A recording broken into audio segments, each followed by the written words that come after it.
Hello and welcome to Stand in the Gap. I'm Sam Rohrer, and I'm going to be joined again today by Pastor Isaac Crockett, where our theme for today will be this: revivals that shaped America.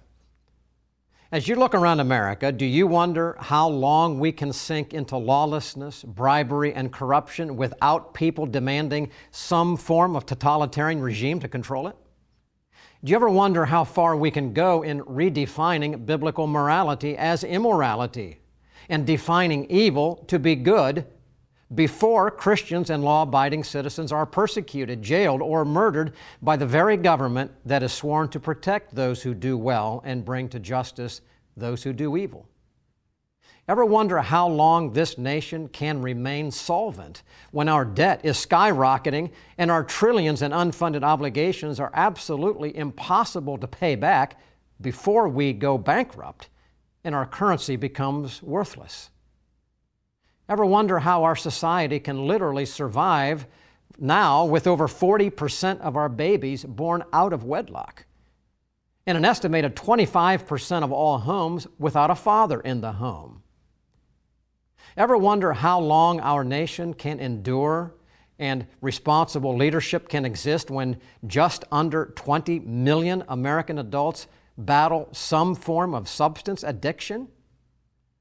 The answer is we can't go much further unless there is a moral reset, a re-embracing of a common acceptance of moral truth as defined biblically, and an understanding that choices do have consequences, and only those choices that align with the biblical definition of truth can lead to life and blessing.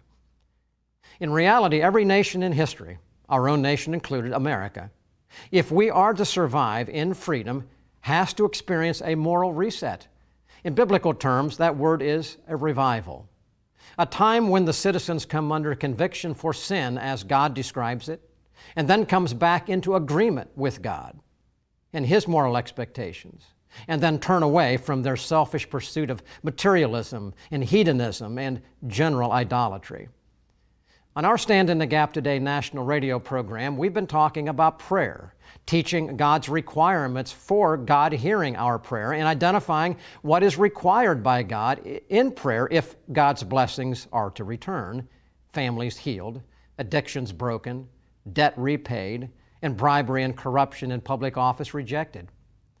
Well, today it's my honor to have a special guest who is one of the nation's leading historical researchers, president of Amerisearch, author and speaker. He's a producer of the national one-minute radio program, American Minute, and his name is Bill Federer. And with that, I'd like to welcome to our program right now today, Bill Federer. Bill, thank you for spending some time with us and our viewers across America today. Sam, great to be with you. Bill, you are a researcher, you're a speaker. I've heard you many times, and I know you have volumes of information within your head. I'm going to ask you a very difficult task. We're talking about revivals today because we need it in America. And we're going to go down that path, but I would like you, if you could, to kind of recap, if you could, revivals in America. You've written a book which we're going to offer to our viewers, Miracles in American History, Volume 2. It's called Amazing Faith That Shaped Our Nation. We'll talk about that later. But Bill, could you do this? Give us a name. Give us a name of the revival. Just a minute. The name of the revival, as we would know it. Perhaps the time frame in which it occurred. 4 things. The personality associated with it, and perhaps maybe the motivation that caused it to happen. If you could give just top line, just to give our viewers a sense that revivals have happened and over a long period of time. Sure. Well, they're all listed in the book, Miracles in American History. So you had Zinzendorf from Germany, Moravian missionaries on their way to Georgia, and they influenced the Wesleys. And then the Wesleys have the religion of the heart. Big deal. Instead of religion being something that the king tells you to believe or he's going to burn you at the stake, it's this emphasis on conscience that you decide. And so that influenced George Whitefield, who came and preached up and down the American colonies 7 times, drawing crowds of 20,000. Ben Franklin printed his sermons. It's called the Great Awakening Revival. One of those ordained was Francis Asbury, Methodist circuit riding preacher. He's preaching up and down the colonies, 300,000 miles. And he ordains the first black preachers in America, Richard Allen of the African Methodist Episcopal Church, Black Harry Hoosier. And this revival spreads across the country.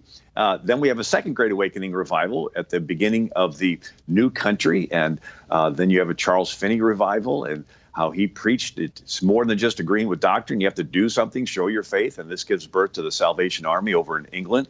And also the YMCA, George Williams began that.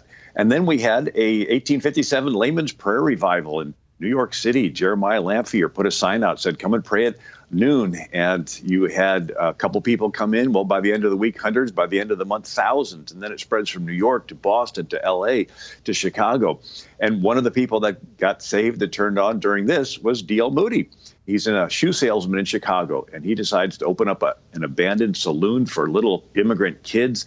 It grows to 1,500 Sunday school class. Even Lincoln, on his way from Springfield to Washington, D.C., stops off and attends D.L. Moody's Sunday school class. Well, D.L. Moody goes on to preach to millions all across America.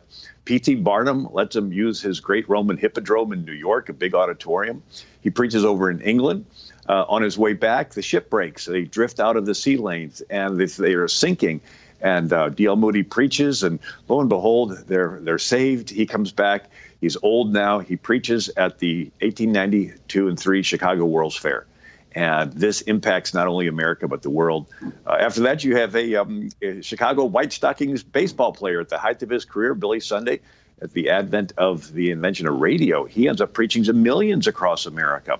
And then Billy Sunday, and you trace it all the way through. Even there's a chapter on Apollo 13, Buzz Aldrin had communion on the moon, these little unknown stories. But they're all in this book, and it highlights the faith that America had, and especially in times of crises.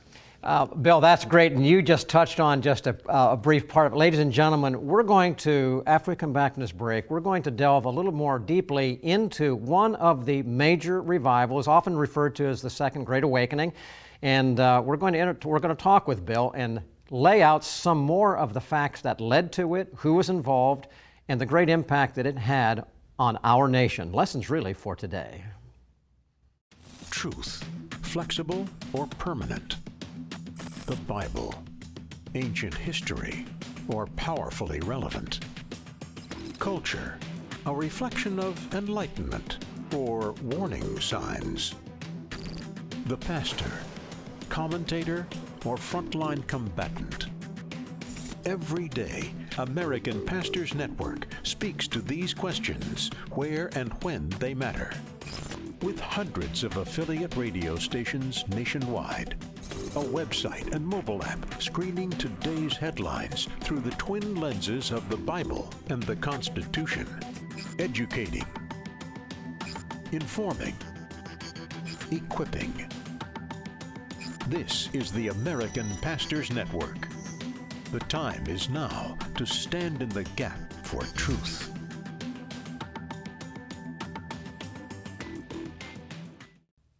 Well, welcome back. We're going to go back in immediately now to our guest. Our theme today is revivals that shaped America. In the last segment, you saw Bill Federer, who is our guest today, has put together a lot of this amazing information that seems to be totally unknown to American people. We're sharing it because it should be an encouragement to you, certainly is to Isaac and I on this program today. Bill, I'm going to go back with you right now. You identified an overview of revivals that have happened literally in this nation from the beginning of our nation up until very recent, some days recent. But I'd like you to delve into one. The Second Great Awakening is one that you've highlighted in your book. And I'd like you to just identify at this point the Second Great Awakening, when did it occur, and who were the personalities that were primarily associated with that Second Great Awakening. And then Isaac's going to follow up with some other questions to you.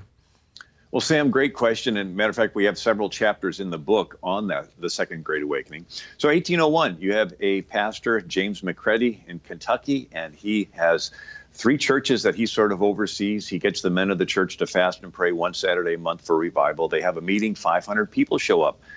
Shortly, they do another meeting, 1,500 show up, another 8,000 show up, another 15,000, another 25,000 people show up in the Kentucky woods. The nearest town's Lexington. They only have 1,500 population. And so at this revival, they don't have microphones. And so they have platforms. And every 50 yards will be another platform and another preacher preaching, and another 50 yards, another platform. They're all preaching at the same time. You get out of the earshot of one, you get into the earshot of the other. Witnesses said that some groups would be singing praise songs. Others would be on their knees and their faces before the Lord repenting. Even Abraham Lincoln's parents reportedly attended these camp meeting revivals. Well, this spreads across the country. And then at the same time, you have the East Coast. You have the universities. And so the French Revolution takes place, and they chop off 40,000 heads in Paris, and they decide they want to get rid of God. They change their calendar so that 1792 is the new year one. They didn't want to go back to done in the year of the Lord. They turned churches into temples of reason. They didn't want a 7-day week with a Sabbath rest, so they came up with a 10-day week, a decade week. And they said 10 was the number of man, 10 fingers, 10 toes. They made every measurement divisible by 10. They called it the metric system. So France is going away from God, and this French infidelity is filtering into the campuses in America, sort of like we see today. And so in Yale, almost the whole student body ends up becoming skeptics and not believing. And the president is Timothy Dwight IV. He's the grandson of Jonathan Edwards, of the first Great Awakening preacher. And so Timothy Dwight, instead of sitting in his office, goes down at lunchtime and sits at the lunch tables with the students. And he lets them tell all of their deistic and skeptical arguments. He listens patiently. When they're done, he says, okay, I listen to you, you listen to me. And one by one, he goes and refutes every single one of their points. By the end of his term, almost the entire student body is not only Christian, but going into the ministry. And at the same time, you have a whaling ship from Hawaii that shows up, and 2 Hawaiian boys had jumped onto the ship. They landed in Connecticut. They end up getting saved. Henry Opukuhaya and Thomas Hopu. Thomas Hopu actually goes down to New Orleans and fights with Andrew Jackson against the British during the War of 1812. But Henry becomes a strong Christian. He writes his life story. It inspires missionaries like Hiram Bingham. And so Thomas Hopu comes back. He becomes their interpreter, and he goes to Hawaii. And this starts a Great Awakening revival in Hawaii. Little unknown story in the book is Betsy Stockton. She is a black woman. She is the first single woman missionary ever sent out from America. She goes with them to Hawaii, and she starts schools teaching the gospel, teaching them the alphabet, how to read, and so forth. And then the Hawaiians that get saved, there's a high chief is Keopolani. She goes into the crater of the volcano and defies Pele, the volcano god, and so nobody's afraid of the pagan god anymore, and this revival spreads, goes to other islands like Polynesia. Well, then we go back to New England, and we see that there's the Haystack Prayer Revival. What's that? Some students in William College are coming back between classes, walking across a field, and there's a torrential rain that dumps, and they hide under a haystack. While they're there, they pray. They pray for world missions. They actually commit their lives to world missions. The rain stops. They go to class. They tell the other students that they committed their lives to world missions, and other students do. And so this starts where we're sending missionaries over to Burma, to the Caribbean, to all around the world. This missionary, they send out over 5,000 missionaries within the next few years. A tremendous move of God. I can share some more, but I'll pause here and see if you have any comments. Bill, it's great talking to you, and I know folks from our radio program, they'll recognize your voice from the American Minute that's on every day, and you have that on AmericanMinute.com, and they can go to our archives from Stand in the Gap, Today Radio. But it's great to hear about this part of American history, these revivals, and this revival that started right here as a new nation. You said we were still a young nation, but from here, we see it spreading out to all kinds of other parts of the world. And so I'm wondering, what was going on in our nation at that time morally that we really needed a moral reset? And I'm wondering also then, are there comparisons to other times in our nation's history, or even like right now, that we might need a revival or a moral reset? Two things. In times of crises, people turn to Christ. So you can usually see wherever there's a war, French and Indian War, Revolutionary War, War of 1812, Barbary Pirate War, where there's a national crisis, people turn to Christ. And it's sort of the same way you and I are. Do we tend to pray more when things are going good or bad? We need to pray all the time, but that's the way human nature is. Second, the preaching of the law. You cannot have a desire and feel the need for the Lamb until you realize that you're a sinner under the law. And so during these revivals, one of the consistent themes are that God is a just God, which means he has to judge every sin. With even the littlest one, if he lets a sin slide, he's actually giving consent to the sin. And he's not going to give consent to sin, so his very nature drives him to have to judge. But God is love in that he provided himself a lamb. In the Septuagint, in the Greek, where Abraham is bringing his son Isaac to be sacrificed, and the son says, Father, where's the sacrifice? And Abraham says, Son, God will provide himself a lamb. And you read in the Greek, I'm not a Greek scholar, but I've talked to some, they said that it looks like it means that God will provide himself as the lamb. So God is just in that he has to judge every sin, but he's love in that he provides himself. And so Jesus, the Son of God, comes and he's the lamb. And so you don't realize your need for the lamb until you realize that you're a sinner. And so in other words, if you want to go to heaven by being good enough, it's one strike and you're out. All you have to do is sin one time and you can never go to heaven by being good enough.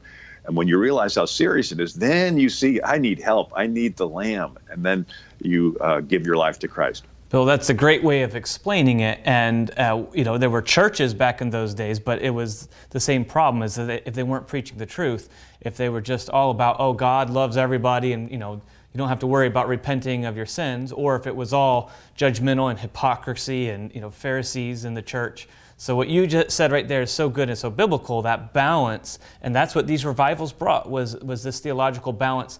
I'm wondering, in the case of, for example, the Second Great Awakening there that you're talking about, we saw, you talked some about missions. What were the lasting impacts of that revival, or really maybe you could talk in general to that, the idea of revivals, the impacts that those leave our country with?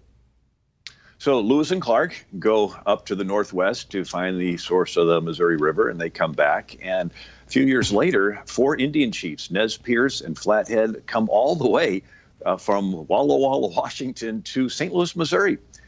They're looking for a book to heaven. And you see that they visited some Catholic churches. There's record of that. And then there was a Methodist revival conference going on. At the time, the Methodist movement was the fastest growing in America.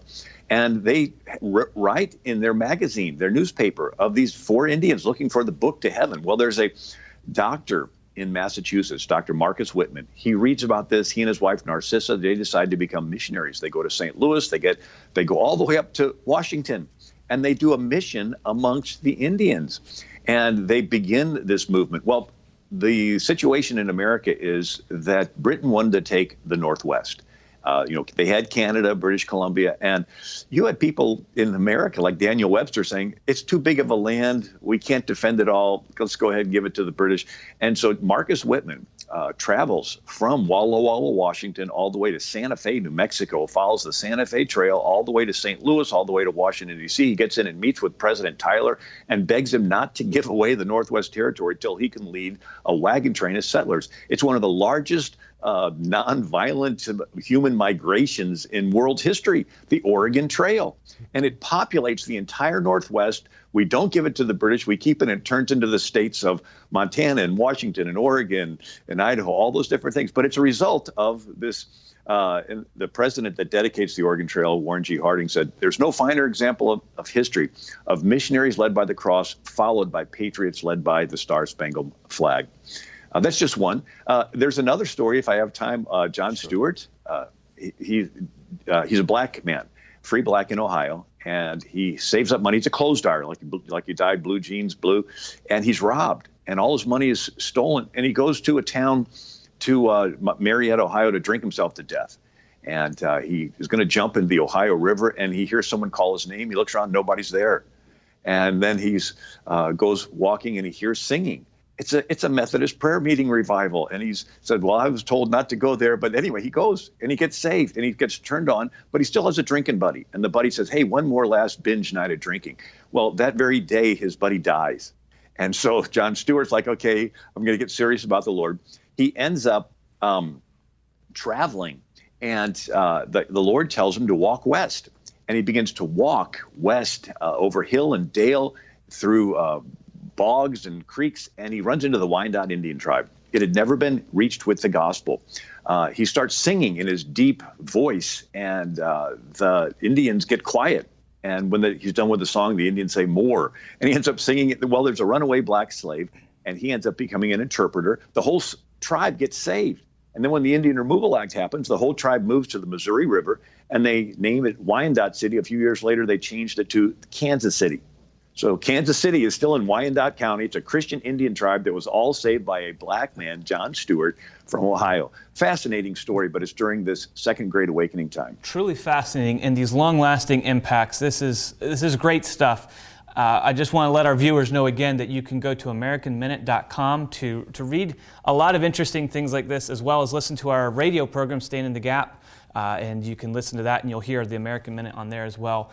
But we're going to come back and talk a little more about this topic after this brief timeout. Stand in the Gap is produced and recorded in the studios of WBPH Philadelphia, positively different television. To watch archives of this program, go to WBPH.org.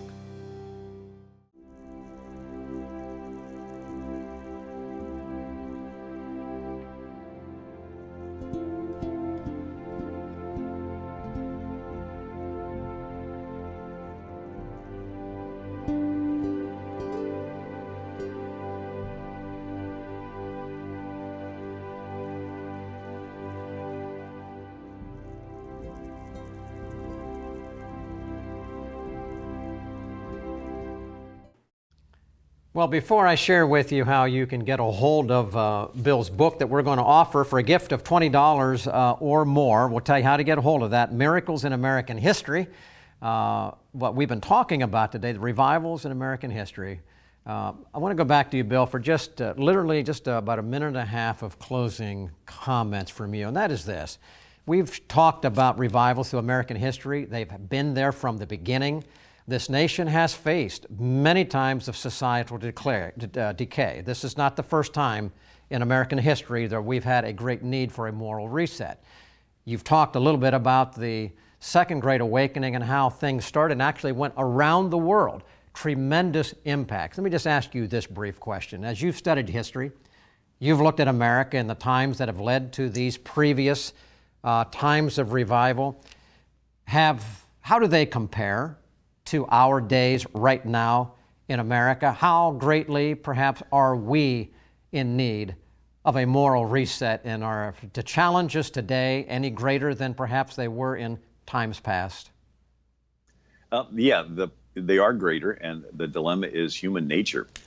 Without God, there's no bottom to how wicked and evil the country can become. And it's a spectrum of power. One side's total government, the other side's no government. Total government, you get a king. No government's anarchy unless everyone's accountable to God. One story I wanted to throw in is black preachers.